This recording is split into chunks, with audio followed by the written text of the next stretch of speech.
real quick, because we're almost out of time, share with the audience an insight that you have from your big data that you've analyzed in 2013, or an announcement that you have coming up for this quarter. The catch is, I want you to share it in like one sentence in the form of the tweet, so everybody here can tweet it out. Gotcha. 140 characters. 140. All right. Come on, we think that way now. God, I hope not. I think we do, actually. It's our phone. So 300,000 jobs created in the last 2 years. The average number of candidates per job across all industries is, right? We are in a crisis. There's hundreds of people applying to jobs, and you get flooded in resumes, and right? 300,000 jobs created in the last 2 years. The average number of candidates per job is 7. And that is not enough to hire someone. I've done such a lot of talking. Why don't you come back to me?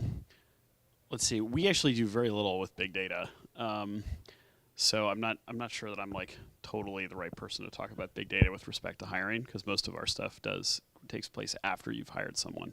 But I'll pass it on to you. Same here.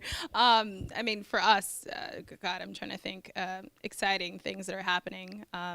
Again, speaking from the legislative end, immigration reform, it looks very promising. We have an open window this spring. The House has passed several bills through conference, through their committees, and so we are very confident, and as an organization are going to do everything we can to ensure that this passes.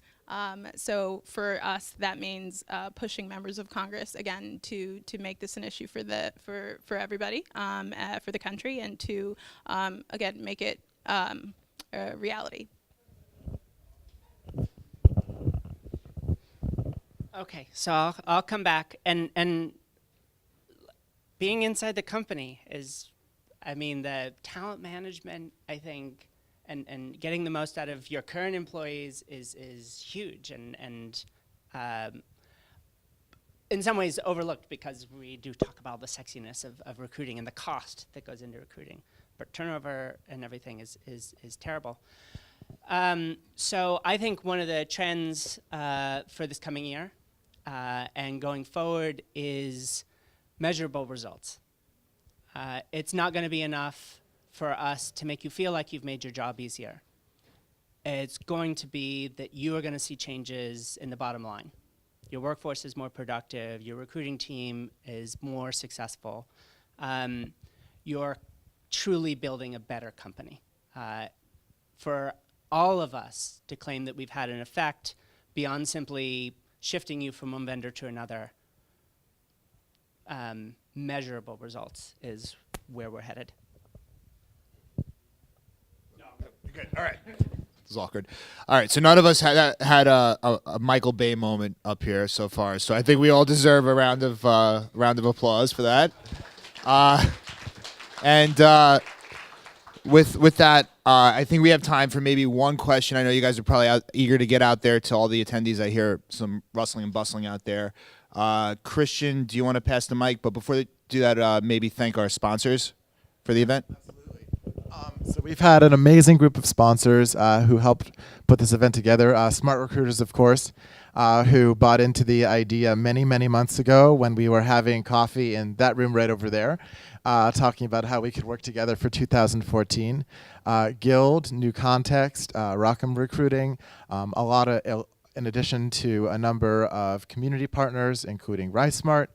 So we're just hugely grateful for all of the people who've come out today, whether it's demos or attendees or sponsors, to talk about the future of HR and hopefully change it for the better. And we have time for a really good question.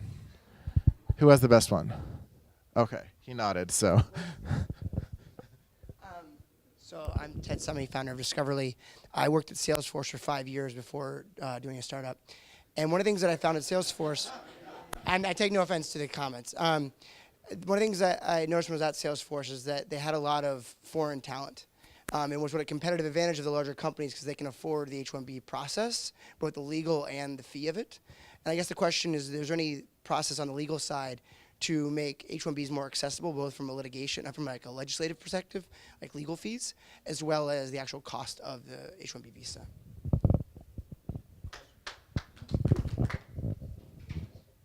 That is a great question. I mean, I don't know the specifics of the fees, or if in terms of accessibility. I think one of the things that we're trying to, or Congress, of course, is trying to do, is just increase the cap. We think that is one of the solutions to the problem. We think that there is limited, and I understand where you're coming from in terms of companies having access to H-1Bs.